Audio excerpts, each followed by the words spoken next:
Hey Jay, welcome back. I'm glad you came in to see me today, and I see that you brought back the questionnaire that I had given you last time.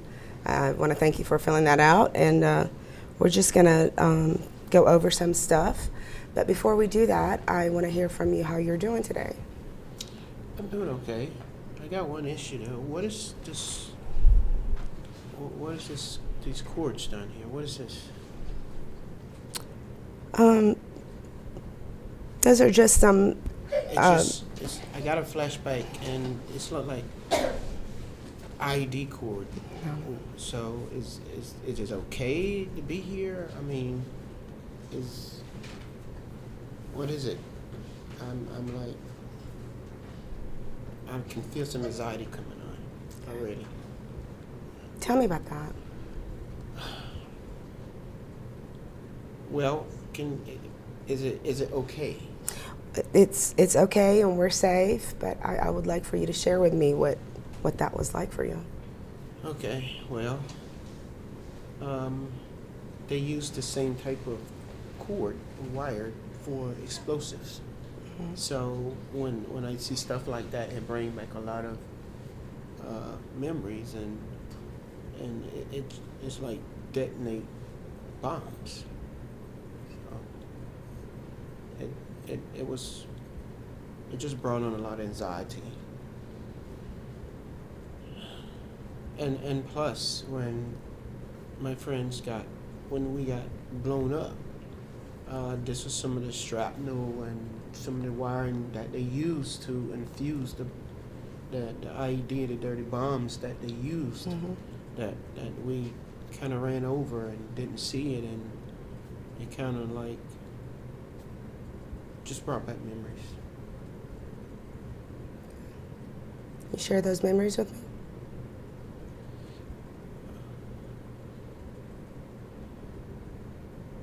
Do you hear that? Sound like Black Hawks coming. Do you hear that?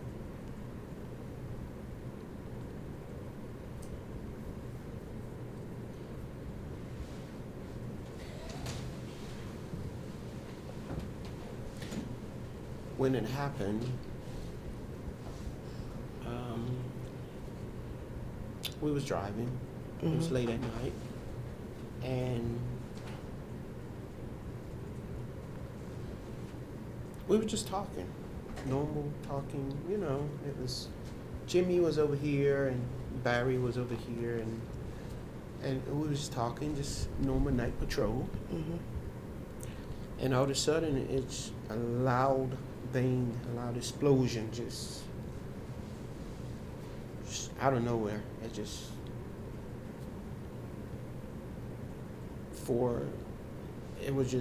just caused so much destruction, so much fear, so much blood all over the place, and screaming and yelling, and not knowing where the screaming coming from and what's going on. It was something out of a movie, but only it was real. And Mm-hmm. so I couldn't hear, I couldn't see anything. It was dirt and rocks everywhere. So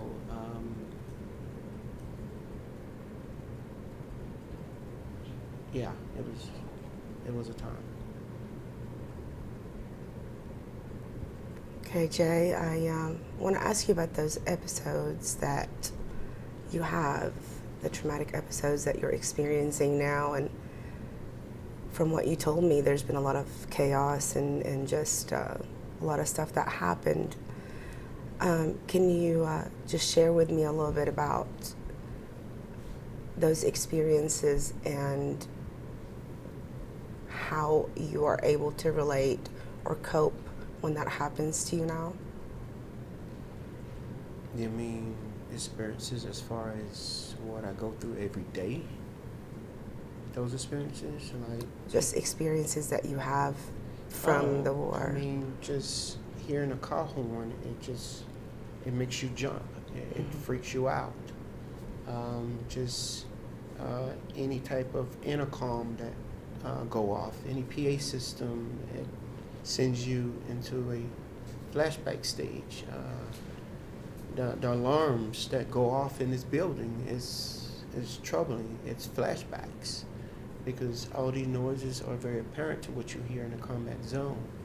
So I'm living in combat as I'm walking, just not in a uniform. I'm in regular clothing, but I'm reliving these incidents every day.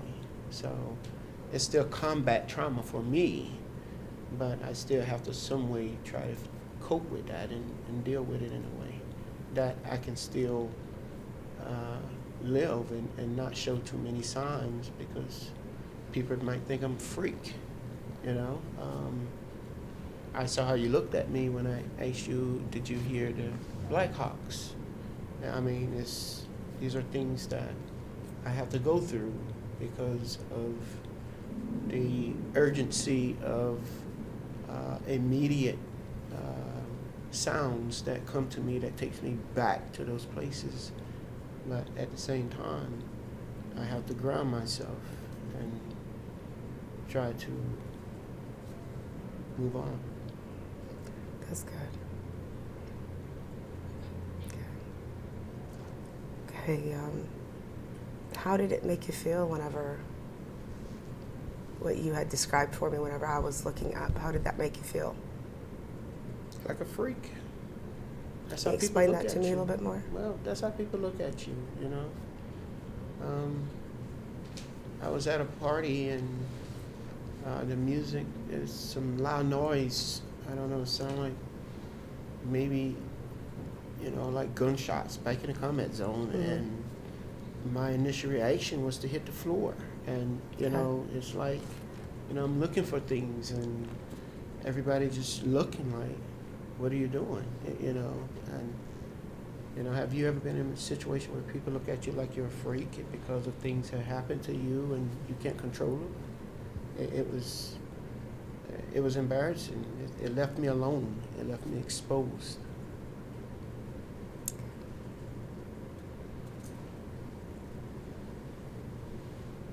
So what I'm hearing you say is that even though you're away from the Army, you're feeling that you're walking daily in a combat zone. Yeah, definitely. It brings on a lot. It's a different life that a lot of people don't necessarily know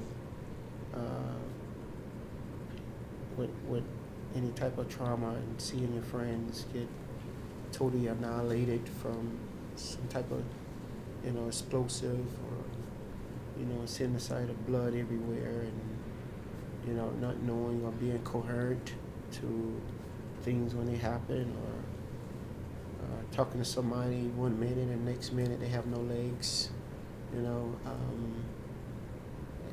It's just unimaginable. The tolerance comes with that you have to live with and deal with from day to day. Yeah, I'm sure. How's your support system? It's okay, I guess. You don't really reach out to anyone. You know, you live in that world. You know, you don't really reach out. You talk to friends that you more or less served with or was in arms with. You talk to people that understand my way of thinking now, my way of life now.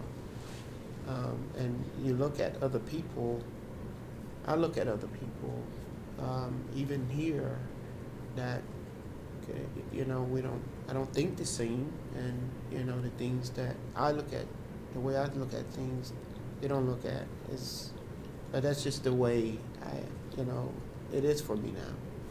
So, as far as support, no, just try to talk to some people that have some of the same experiences. How do you cope with all these feelings? Well, I do drink from time to time, or go work out, or just try to stay in my little bubble, my world. But for the most part, I do drink. Um, it takes the pain away for a while. It makes me feel good. And it's just not the feeling good of it. It's just escaping those memories for a while, just to be numb. Just to be numb. So how often would you say you escape by drinking? I would say probably every other day on the weekends. Mm-hmm.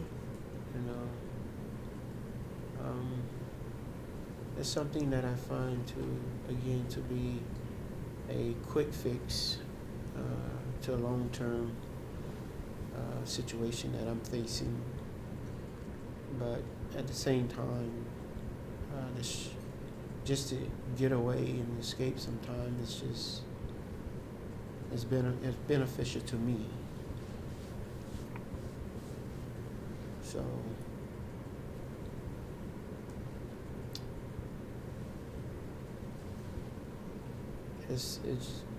it helps me. That's my support. So what I'm hearing you say is that you're using your drinking as a quick fix for your support right now. Yeah, it is. It's definitely one of the things I do to cope. You don't have a flag in your office anywhere? You don't have an American flag in your office? No, not in the office, but I have one outside of the building. Oh, you do? Mm-hmm. Like outside the building? Yeah, we have it outside and when you're coming in, but if it makes you feel better, next time for our meeting, I can have one here for you if you'd like. Yes, that would be great, because this is the time we normally salute the flag, and Okay. I don't feel as loyal if I don't do that. Okay. And that's just something that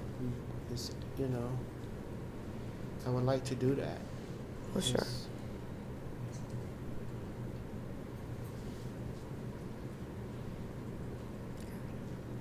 So I heard you say loyal. What do you mean when you said loyal?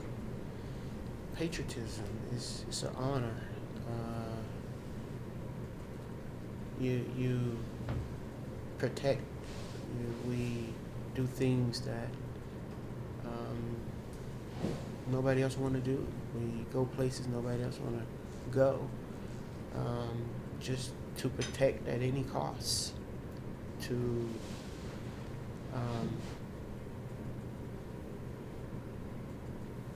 go in a place that you could lose your life, and you know this before you even go in that area or that zone.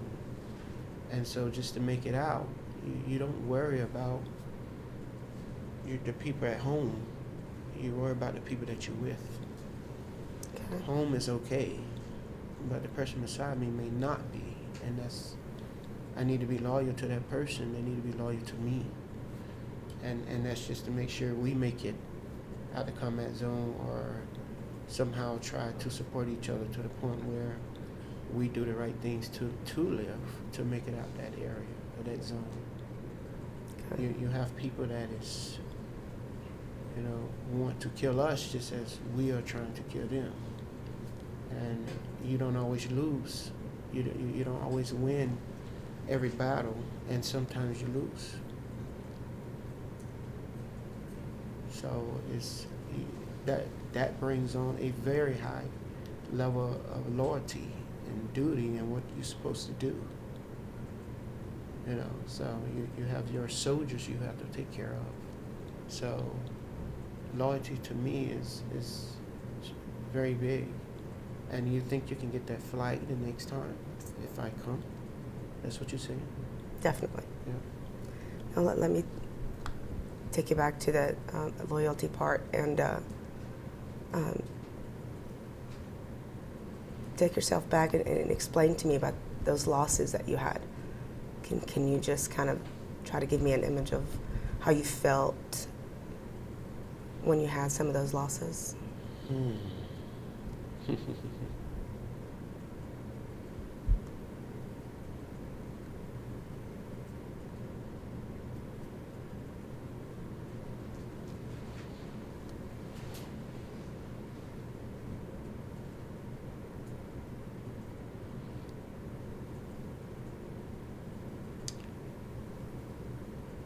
Anxiety, confused, lost,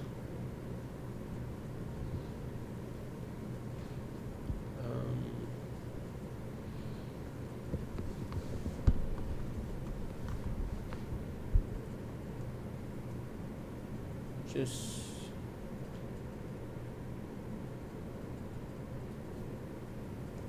uncontrollable fear.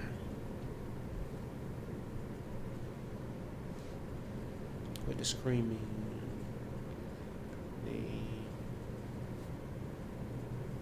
the gruesome blood and the body parts that you see, or you see somebody picking up.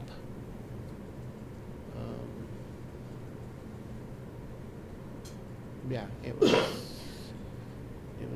tormenting to even see it.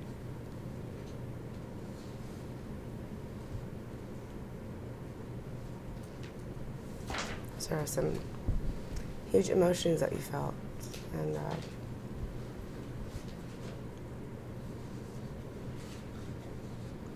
how about now? How are you feeling now? Well, now it brings on still anxiety, stress,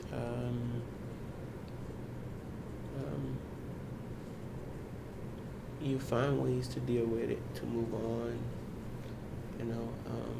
being around people who understand me, we understand each other, and that helps.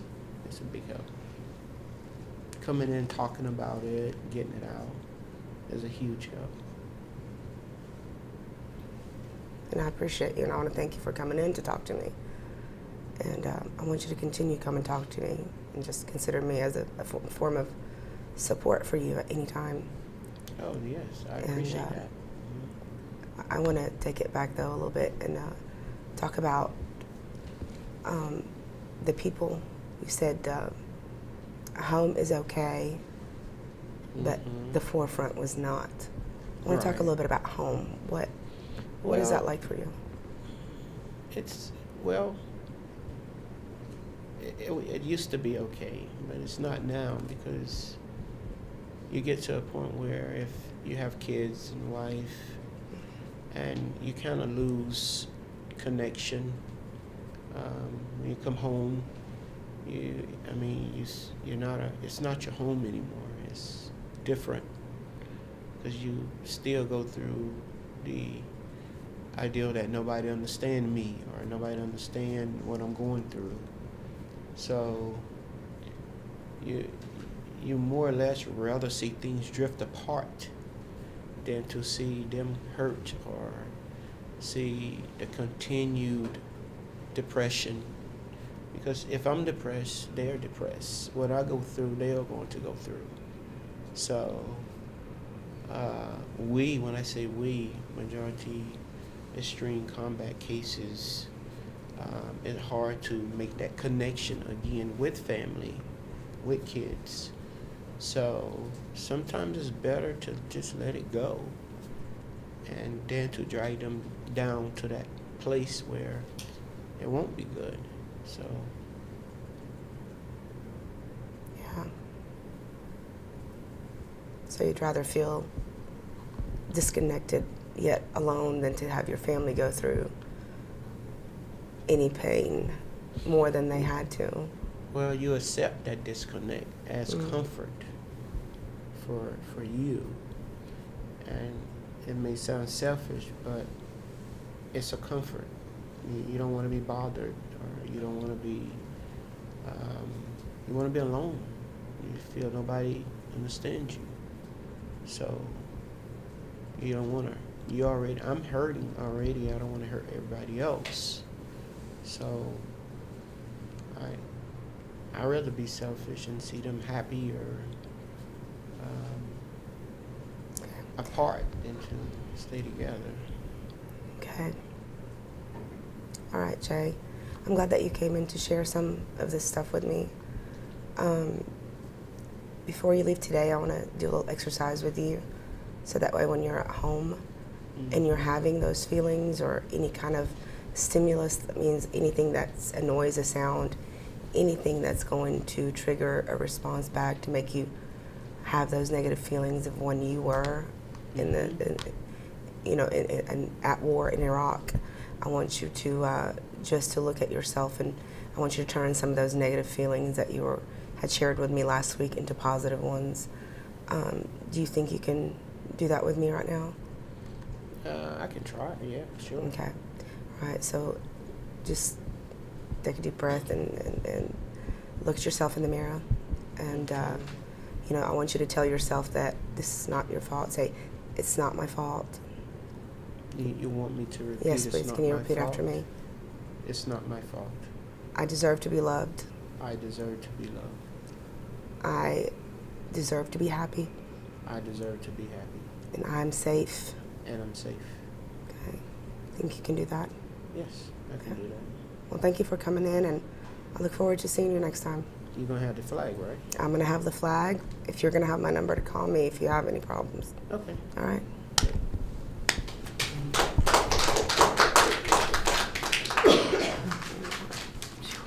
All right.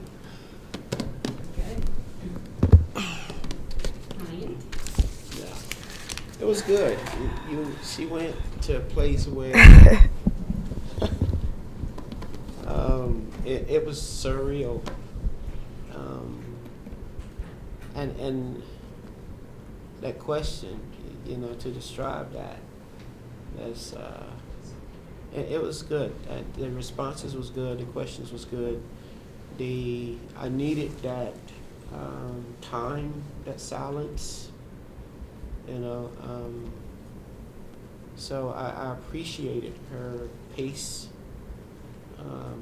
It was sometimes that if the pace wasn't right, I could have I was feeling anxiety, and it could have went a different way.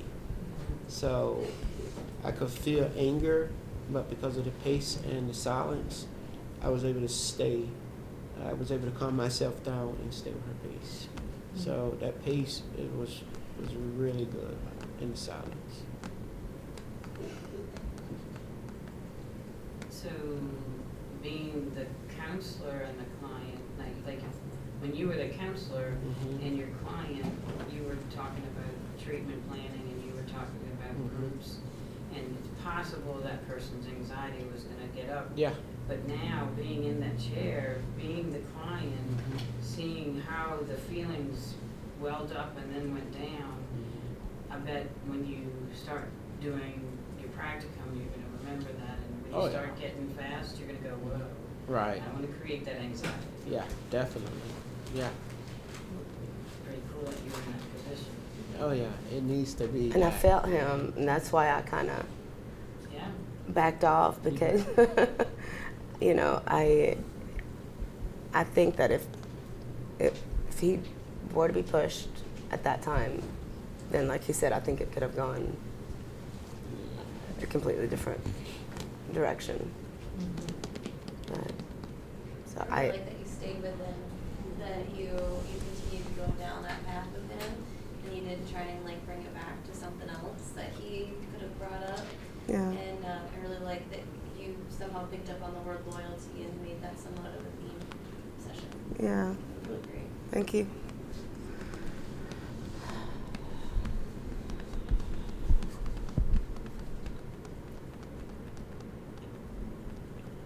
Everybody's tired. Whenever you're in this zone.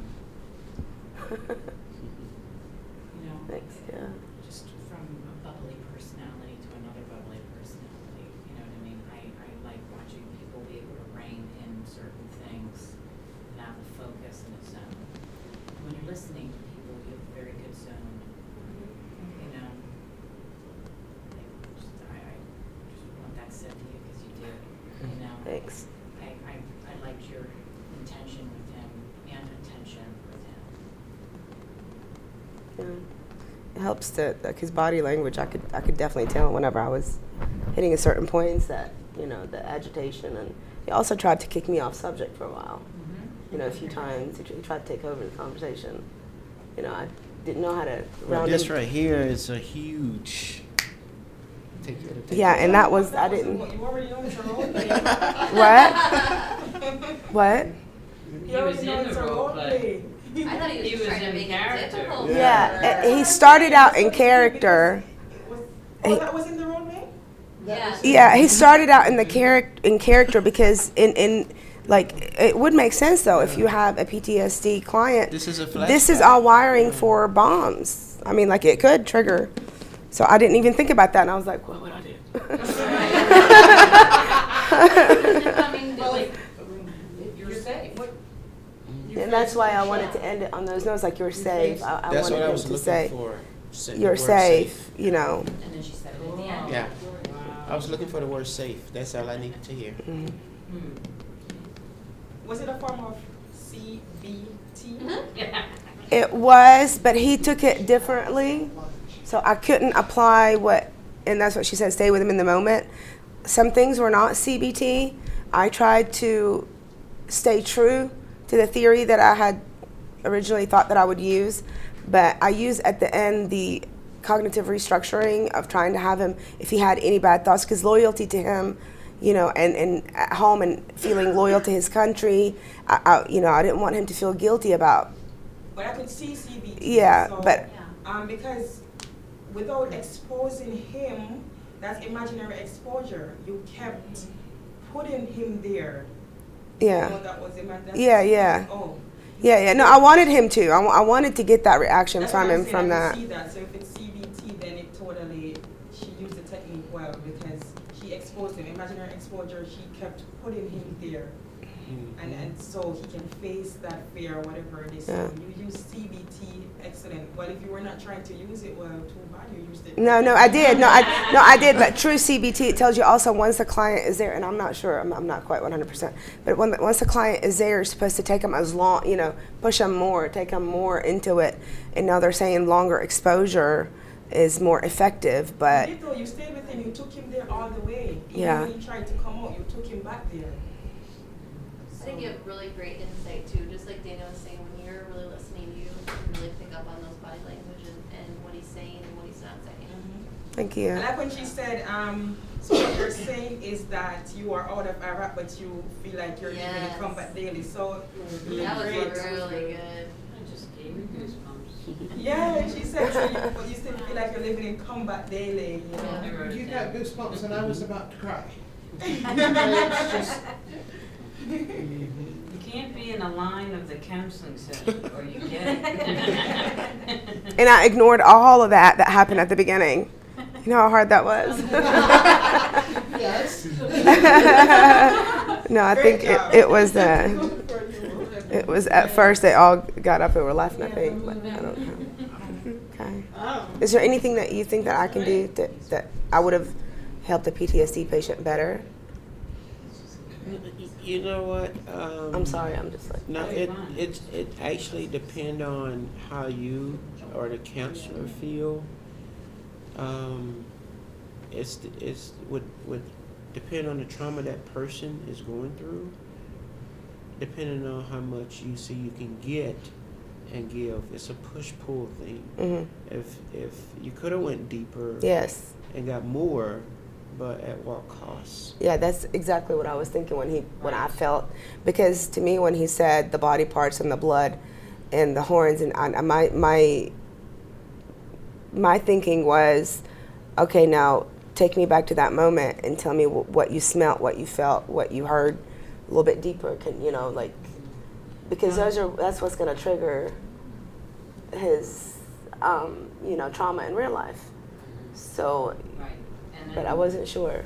building those coping skills prior to doing that, and this is a 20-minute role play, and then I almost said 4 minutes because you were in that zone, and I thought, okay, how are we going to put this back together in 4 minutes? But then you started doing that, and then I did the 2 and the 0. And I'm glad you went over the 0 because you needed to.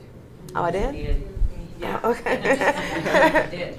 You needed to. Yeah, you needed to. Yeah. And that's the pacing, that's the paying attention to what's going on, that's, and actually right now, based on the fact that this is something that you have had some of that stuff in your life, how are you doing right now? I'm good.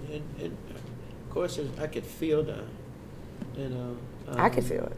Yeah. So, but I'm good. It's when she said, when she took me back, that wasn't the moment to really push. No, I know. So I liked it. Your pace was good because I took a breath, but I didn't know which way you was gonna come. So at that Took point, a breath too. At that point, I said, well, if you go there, then